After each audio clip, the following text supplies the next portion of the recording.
So, I didn't know what type of group I had, but I'm glad there's young people, older people, men. And the first thing I'm going to start with is sort of like a questionnaire. I'm not going to ask for this back, so just feel free. It's going to be yes or no answers and quick answers to this. This is just for your interaction. Usually when people interact, they're more involved in things. So the first question are, how many of you are in a relationship or have been? And then you would, on your paper, this is for you, this is just for you, just a personal thing. You write that down on your paper and, keep that to yourself. How many people have children or a loved one in a relationship? How many people have received bad advice on their relationship? How many people think they give good advice? Who does a marriage or dating relationship consist of? How many people? Is there a problem in a relationship? Who should solve it? Does a man have responsibilities in a relationship, and what are they? Does a man have responsibilities and a role as a father, and what are they? Oh, just a minute. Hold on. You know what? We have another speaker, too. Dorian Page. We have a male here, too, that's going to share. He's from the Veterans Administration. He deals with the homeless, and he's also, what else are you, Dorian? Advocate for veterans, and you deal with the homeless and the mental health. I forgot. There's a man here also. That's my brother. I'm really sorry. Okay, he's speaking too. Okay. Has anyone outside of your relationship caused confusion in your relationship or someone you know? Mm-hmm. Does anyone after they have themselves together, spiritually, mentally, and physically, want to be in a good relationship or want their children or loved ones in a good relationship? And if you can answer yes to any of these questions or connect yourself with anything in here, the things that follow are going to benefit you. So this is what I wrote on relationships, what it means to me. In my experience of what I've observed, I believe the relationships in the community and family need to be mended, especially black families and black communities. Families can use strength and communities rebuilt. Our families and communities have lost their way of joining together that had for so long helped families get through struggles and help the communities thrive. Nowadays, it's an every person for themselves society. Togetherness is not only seen when it's only seen when there's a tragedy and it's too late. Mm-hmm. Good relationships, of course, start with the home and with a positive bond, which should be established between the parent and the children. Your home life is the basis of your foundation. Whatever is taught in home is expressed in your life. Everyone needs a solid foundation. The community is our second family, and our neighbors should have our best interests at heart and our backs. My relationships have helped me with developing my business relationships and instilled in me what it is to make positive bonds and have an understanding between myself and others. Relationships definitely need repairing and taught to some how to maintain good ones. As long as we have to connect with people, we should have good relationships, value good relationships. So my purpose, what is my purpose of talking to you? Am I here just running my flat for free? No. First off, my whole goal is to empower women. I'm sick of every time a woman walks in a room, another woman is mean mugging them and talking bad to them and staring them up and down and making them feel less than what they are. Every time a woman comes into contact with another black woman, especially, you should smile at them, encourage them, say something nice about them. Because women today, we're the reason why our success isn't where it's supposed to be at the heights of our success, because we hurt each other so much. And it starts with the young people. When the young people see the older women disrespecting each other and mean-mugging each other and not speaking when they come into a room, it translates into generations. That's a rippling effect. We have to love one another and help each other get to where we are. If I'm a CEO at a company and there's another black woman in my building, I need to be pulling her up to where I am so we can both hold right. Right. You know, it's just sickening to me. And that's why I will step out anytime anyone calls me to speak to black women, men, because men, you're going to make daughters. You're fathers to daughters. You have a mother. You may have sisters, but you're also a part of it. And we have to work together to make things change. And when women are empowered, it builds your self-esteem and it builds your confidence. When you have power, you have freedom and confidence in yourself and in other things that you can possibly do. You don't set your limits, and you're happier that way. And when you start to become empowered, you want nothing but positive men and women around you. You don't want negative around you. It just affects everyone around you. Let's see. Ladies, this is something I just sent out to the people on my blog. Because I started seeing women bashing each other back and forth. I said, ladies, you're not in constant competitions. Stop killing each other's character and hurting each other. It's all in vain. What God has for you, God has for you. He doesn't have something for you and give it to Susie. Believe that he has it for you and it's not for someone else. And don't worry about what someone else has or what someone else's situation is, because obviously you can't handle it or God would have gave it to you. So work with what you have in front of you. And as far as with the men go, don't want someone else's man, woman, or life, because you don't know what they're going through. The grass is never greener on the other side. Everybody has struggles and problems. And my grandfather used to say, tend to your own plate. Basically, that means worry about what's in front of you. Worry about what your life holds and what it has to offer. And focus on that. You all are good for who you are. You're special, unique, and embrace that and love yourselves. Okay, so I would say the first thing I wanted to do was go and talk about, I'm going to connect things. So I'm going to go into some scripture. And so Proverbs 22:6 is, teach your child right from wrong, and when they grow, they will still do right. Okay? And now I'm going to connect it with the relationship part of it. And this is Matthew 19. And Jesus answered, do you know that in the beginning the Creator made a man and a woman? That is why a man leaves his father and mother and gets with his wife. Then they are no longer two people but one. And no one should separate a couple that God has joined together. So, when I talk to people about relationships, I like to go to the Bible because there's no word greater than that word when it's talking upon relationships. And when you have to approach a mother in relationships, sometimes you got to get, can I open this? Sometimes you got to get biblical on women because they get offended. But it's not me talking, this is the Bible talking. And then also, a lot of, when I do stuff, I research it and I see, well, what does science also have to say about this? So this is biblical and this is also science going into my work. So what is a relationship? Anybody have any ideas what a relationship is? No? Okay, so I'll just give it to you. The way in which two or more concepts, objects, or people are connected, or the state of being connected. What's a good functioning relationship? This is when there is a strong communication, understanding, and set and respected boundaries, or basically being on the same page. What is an unhealthy relationship? And at any age or anything, everybody can experience unhealthy relationships.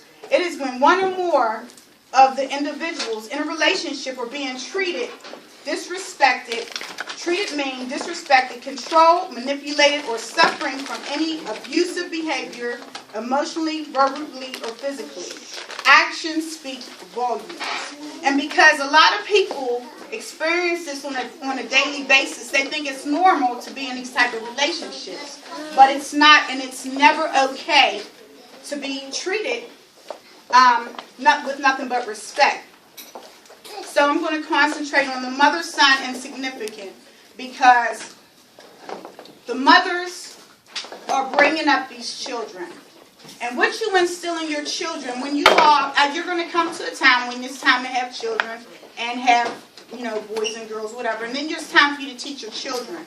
So it's the most important because it's directly and indirectly impactful, and it definitely sets a ripple effect into generations of how a mother raises their son and how that son reacts to women, and then how he teaches his son to act with females. So it usually involves minorities, not just black women, but it's found in Hispanic culture too, that the women usually have a negative impact on the ways men interact with their significant other and children. The mother usually has a void from her past men or father, the men in her life that were supposed to play a significant role. And then they make their son live up to what the voluntary man didn't or could not or would not do. They usually make their son feel guilty about being a husband or father and leaving her alone and not being responsible for their mother. A lot of times the mother might keep the ex-female around when the son has moved on. They encourage the son to engage with females that are not long-term and aren't good for him. Like the female, they might know that the female is up to no good all the time, but they encourage that because they always want the son to come back to mother. The mother with the good female or the good woman that the son feels is good for her, she will always badmouth him and find something wrong with this woman who has good qualities and potential. Guilts the son into putting the mother before the family and his children. That's what the mother usually does. Always trying to give the son advice on his life and relationship. But the best thing for that child, either girl or boy, is to work things out on your own with the other party. If you're ever in a dispute, the best thing to do is be an adult and work things out, talk things out with the other party. Also, the mother usually has a tendency to allow the exes to linger around her, stay in contact. And a good thing for the mothers to do when you all become mothers, make a clean break with your exes. And a good thing to always say is be bold and supportive of your son and say, well, with all due respect, my son is into this relationship with you, and it's not fair to my son that I'm still in a relationship with you. He's moved on, so now I have to move on, because that's supporting your son, helping him to have closure with that relationship. And you got to think about that it's extremely uncomfortable for the new person he's with, and extremely uncomfortable for him. And then if you leave that open, that makes it convenient if he wants to stray from his wife or the new person he's with. Respecting your son's choices is respecting him.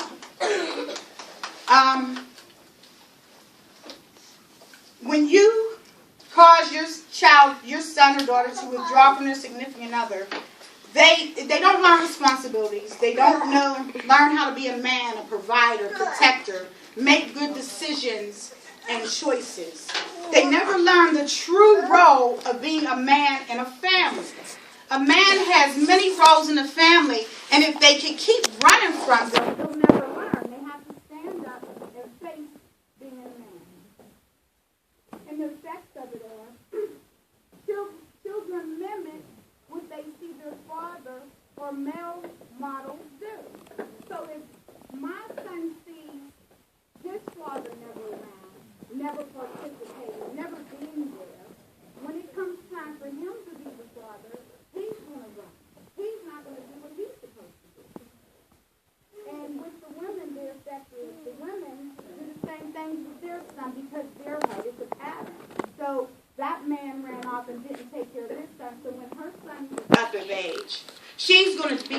same thing, making her son play the male significant in her life. Oh, you got to help me with the bills. You got to do this. You got to do that.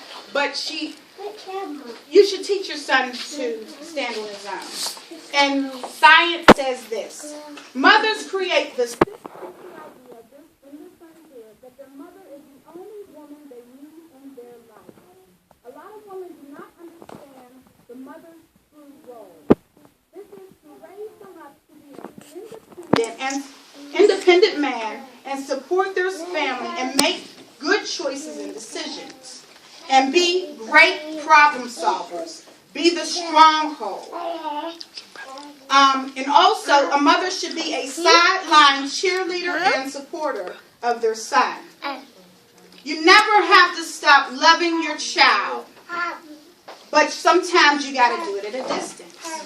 You got to let go and let God. Let them live their own life. So, how do you break the cycle? How do you change? Be assertive, and persistent. Say your friend or your son or whoever it is constantly coming to you with the problems of the relationship. Say, listen, that's your life. I can't offer you any advice. You have to figure that out with you and the other person.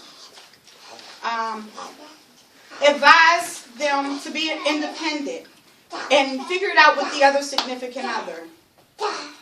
Remind them that he is the one in the relationship. You're the one who chose this. So you need to work things out.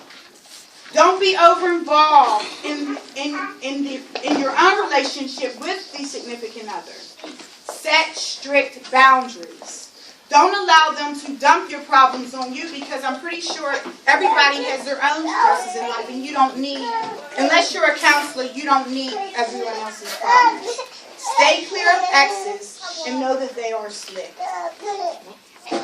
Encourage your son to think of himself and make the best decisions for his life. Continue to encourage him to think of himself and where he wants his life to be in the future, and then tell him to make the best decisions towards that.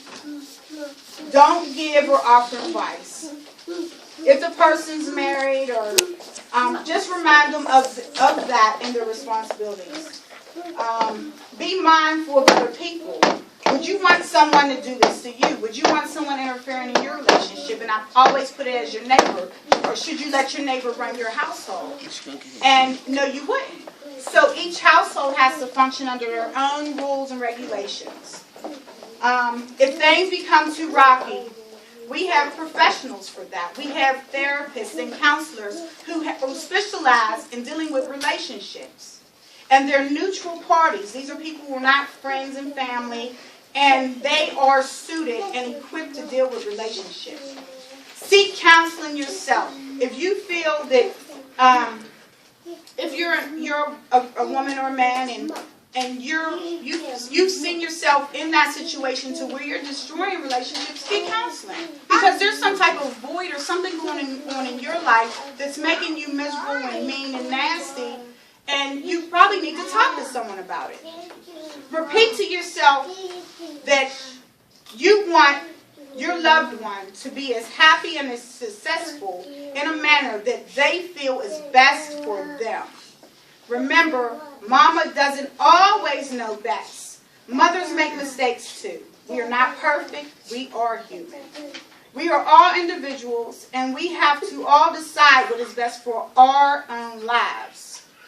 We had every chance to live our lives, so we have to let the next person live theirs to the best of their ability.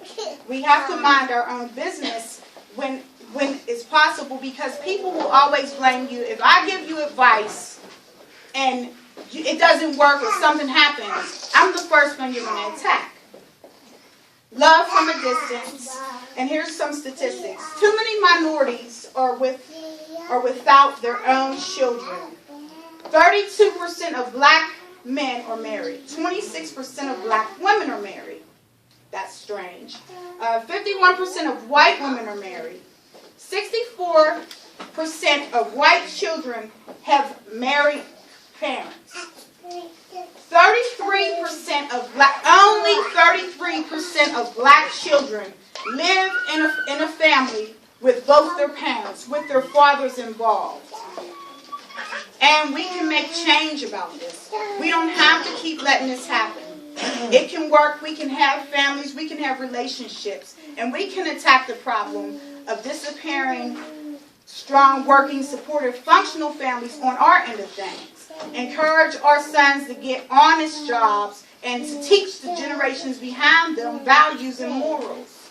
To keep them away and out of the jails. Because don't be fooled, the jails are consuming our men. And we're allowing them to consume our men. When we encourage our men to do stupid things like walk around with their pants hanging off their butt, not have jobs, sell drugs, beat women, do all these foolish things, and women don't speak up. If there was a man who tried to court me and his pants is hanging, I say, you've got the wrong woman. And when women speak up, men listen because we are the prize. They want us. We're beautiful. Black women are the most beautiful things put on the face of the earth. And if you speak up and say, this is what I'm going for, and they say no, guess what? Another man will come and another man will come. There'll be a man that will accept your boundaries. Understand that, always. If one man says no, there's a door. Keep it moving. So anyway, it's never too late. Know that high school is not your final destination. College, entrepreneurship, anything that you can think of you can do, don't restrict yourself from anything. Just know that you can do it. And there are ways out there to do things. Grants, scholarships, all of that. As mothers, fill your life with volunteer work, hobbies, go back to school, be good, supportive people. Women, support each other, love each other. So tomorrow, I want everybody that when you go outside, encourage another woman. Say to another woman, find something about another woman. Say your hair looks nice, your shoes look nice, your shirt looks nice, you have a beautiful smile. Encourage another woman. Next time you walk in a room and there's another black woman in that room, smile at her. The first thing you do, smile at her. Kill the stereotype that black women hate each other. We're killing jobs for ourselves. There's black women that I have speaking to groups that said that I was going to get this job.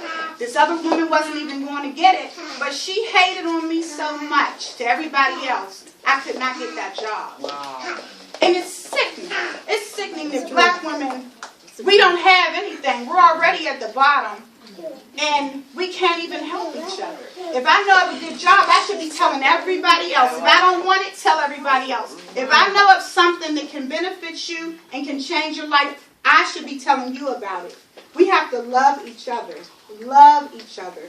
You can't be happy being miserable all the time, making everybody else miserable. We just have to restart, rebuild, and get our relationships and lives back together. Start smiling at each other, encouraging each other, loving one another. It seems hard, but if you start one day at a time working on it, we'll get there. So, thank you for your time.